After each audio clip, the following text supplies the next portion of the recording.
अस्सलाम वालेकुम बच्चों, आज हम फार्मास्यूटिक्स का चैप्टर नंबर 5 स्टार्ट करेंगे। Surface tension. ठीक।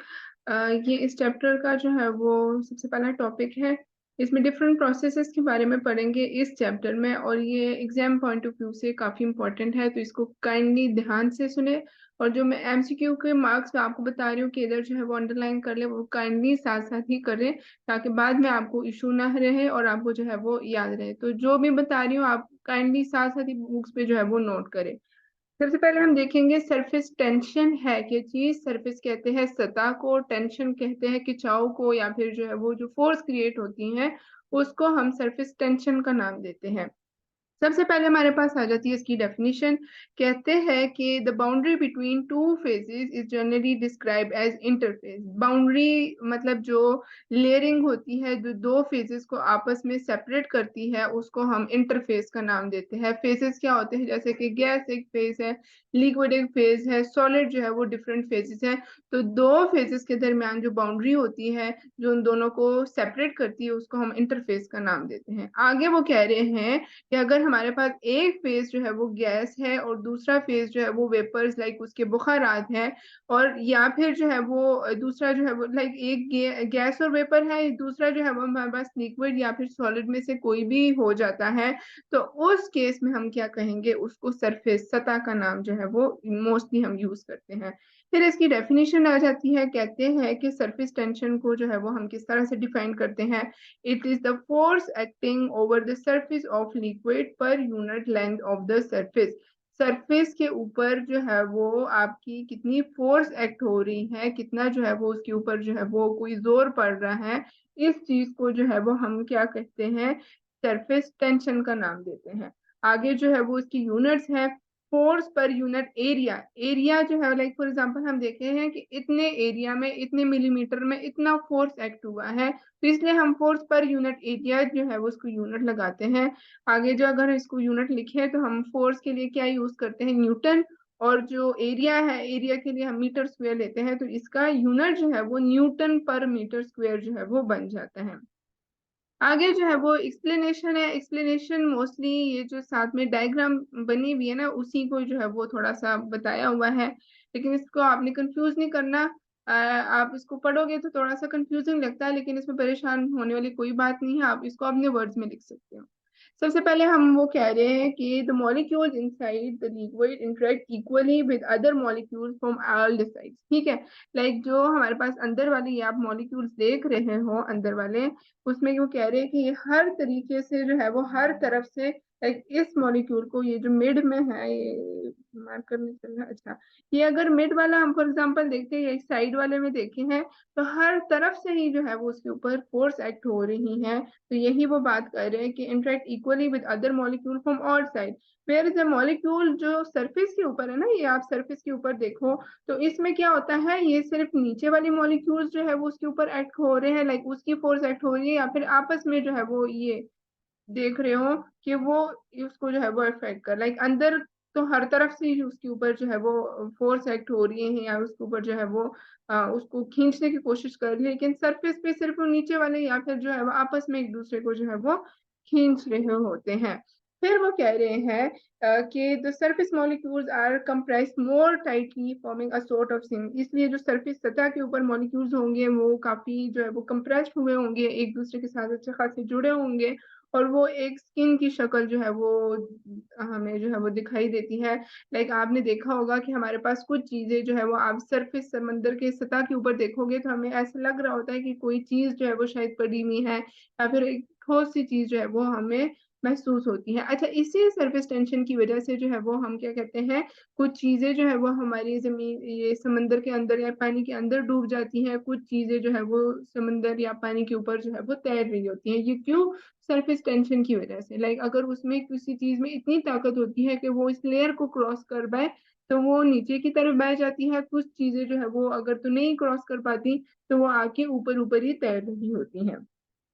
अच्छा, forming a sort of skin on the surface, इसमें यही वाली बात है कि इसमें डिस्टेंस इतना कम होता है कंपेयर टू मॉलिक्यूल जो नीचे की तरफ होते हैं।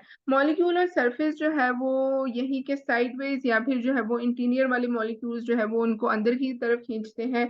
लिक्विड सरफेस जो है वो इसलिए अंडर खिंचाव होते हैं, अंडर टेंशन होते हैं। और सरफेस एरिया जो ऊपर वाले मॉलिक्यूल्स का होता है, जो ऊपर वाली चीजें होती है, ऊपर वाले मॉलिक्यूल्स होते हैं, क्योंकि आपस में उनका जो है वो अट्रैक्शन ज्यादा होती है, तो इसलिए इसका क्या होता है, इनका सरफेस एरिया जो है वो कम हो जाता है। इसी तरीके से आगे उन्होंने एग्जांपल दी है वाटर की। वाटर का जो है वो सरफेस टेंशन बहुत ज्यादा है। और इसी वजह से अगर आप देखते हो कि हमारे पास जो पानी के कतरे गिरते हैं, या फिर जो है वो आसमान से पानी बरसता है, या फिर जो है वो बारिश वगैरह होती है, या आपने टूटी में से एक ड्रॉप कतरे का निकलता हुआ देखा होगा, वो इसी सरफेस टेंशन की वजह से होती है।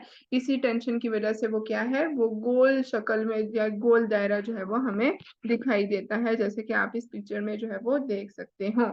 इसमें आप ये साथ वाली डायग्राम भी जो है वो इसमें बना देना। अच्छा, अगर इसका आपको क्वेश्चन आता है, सबसे पहले आपने सरफेस टेंशन की डेफिनेशन कुछ भी नहीं है, आपने बता देना है कि force acting on the surface per unit area, जो है वो एक खास एरिया में कितना फोर्स एक्ट हो रहा है, ये सरफेस टेंशन की डेफिनेशन हुई।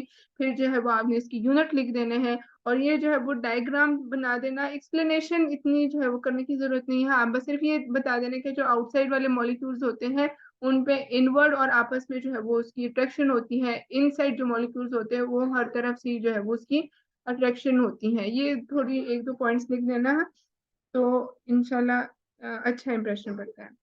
आगे जो है वो हम इसमें देखते हैं। अच्छा, फैक्टर्स अफेक्टिंग सरफेस टेंशन, ये भी क्वेश्चन आया हुआ है। सबसे पहले इंटरमॉलिक्यूलर फोर्सेस देखेंगे। इंटरमॉलिक्यूलर फोर्स लाइक मॉलिक्यूल्स का आपस में जो इंटरेक्शन है, सरफेस टेंशन जो है वो बढ़ेगी जैसे अगर अगर इंटरमॉलिक्यूलर मॉलिक्यूल्स अगर आपस में उनका इंटरेक्शन ज्यादा है, तो जाहिर सी बात है सरफेस टेंशन भी उसका ज्यादा होगा। और अगर तो इसमें इतनी ज्यादा ताकत नहीं है, तो जाहिर सी बात है सरफेस टेंशन भी उसका कम ही होगा। फिर आ जाता है हाइड्रोजन बॉन्डिंग। हाइड्रोजन और आपका जो मॉलिक्यूल के साथ रिएक्शन है। फिर आगे है कि सरफेस टेंशन जो है वो इंक्रीज, जैसे ही आपके पास हाइड्रोजन बॉन्डिंग इंक्रीज होती है, लाइक इसको हम कहते हैं डायरेक्ट रिलेशन, एक चीज के बढ़ने से दूसरी चीज भी बढ़ रही है। फिर आ जाता है टेम्परेचर। टेम्परेचर का जो है वो इनवर्स रिलेशन है।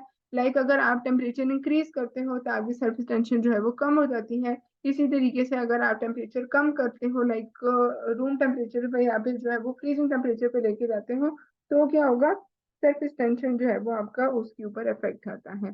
फिर आ जाते हैं हम इसकी एप्लीकेशन देखेंगे। अच्छा, हम देखेंगे इसको यूज करते हैं इमल्जन बनाने में। अब आपके जहन में सवाल आना चाहिए, इमल्जन्स क्या होती हैं। हमारे पास जो है वो सिरप्स में ये होता है कि हमारा जो सोल्यूट होता है, लाइक जिस चीज को हम हल करते हैं वो मुकम्मल तौर पे हल हो जाता है। मोस्टली सिरप्स में हम शुगर मॉलिक्यूल या इस तरह की चीज जो है वो यूज करते हैं। आगे आप चैप्टर्स में पढ़ोगे डोजेज फॉर्म के चैप्टर में। फिर आ जाती है सस्पेंशन। सस्पेंशन में आपके जो पार्टिकल्स हैं वो मुकम्मल तौर पे हल नहीं होते, वो सस्पेंड रहते हैं। लाइक आपका जो है जैसे ब्रूफिन का सस्पेंशन है, वो क्या होता है, आपको फील हो रहा होता है कि पार्टिकल्स जो है वो मुकम्मल तौर पे जो है वो हल नहीं हुए, वो उसी लिक्विड के अंदर है। थर्ड हमारे पास आ जाता है इमल्सिफाइंग एजेंट। इमल्सिफाइंग एजेंट जो है वो इमल्सिफाइंग इमल्जेंस होते हैं, सॉरी। इमल्जेंस क्या होते हैं, इसमें हम दो इनसॉल्युबल लिक्विड को फोर्सफुली क्या करते हैं, मिक्स करवाने की कोशिश करते हैं। जैसे कि आप देखते हो कि ऑयल और वाटर जो है वो आपस में हल नहीं होते, लेकिन अगर हम उसको फोर्सफुली हल करवाते हैं तो वो इमल्जन बनाते हैं। और फोर्सफुली हम किस तरह से हल करवाएंगे, इमल्सिफाइंग एजेंट्स का इस्तेमाल करते हुए। ये इमल्सिफाइंग एजेंट्स का काम क्या है, ये जो सरफेस टेंशन है उसको जो है वो कम कर देती है, जिसकी वजह से क्या होगा, आपस में वो दोनों इजिली सोल्यूबलाइज हो जाते हैं। फिर आ जाते हैं हम जो फैट्स वगैरह, चिकनाई वगैरह इस तरह की चीजें खाते हैं, तो क्या होगा, हमारे जो जिस्म के अंदर वाइल्ड सॉल्ट्स होते हैं, जिनका मकसद ये होता है कि वो फैट की उसको सरफेस टेंशन को कम कर लेते हैं, जो कि इजिली सोल्यूबलाइज भी हो जाएंगे। हमारे पास जो लिपिड्स वगैरह है वो जल्दी से हल भी हो जाएंगे, और लिपिड्स की डाइजेशन भी हो जाएगी। ये था आपका जो है वो टॉपिक सरफेस टेंशन का। उसको अच्छे से कर लेना, इसमें कंफ्यूज बिल्कुल भी होना है, और जो मैंने आपको पॉइंट्स बताए हैं आपने वैसे वैसे जो है वो कर लेना। अच्छा, इसमें जो छोटे छोटे डायग्राम्स है इतनी मुश्किल कोई नहीं है, आप जो है वो साथ साथ इसको भी बना लेना। इसमें कोई इशू है तो काइंडली मुझसे पूछ लेना। Thank you, Allah Hafiz.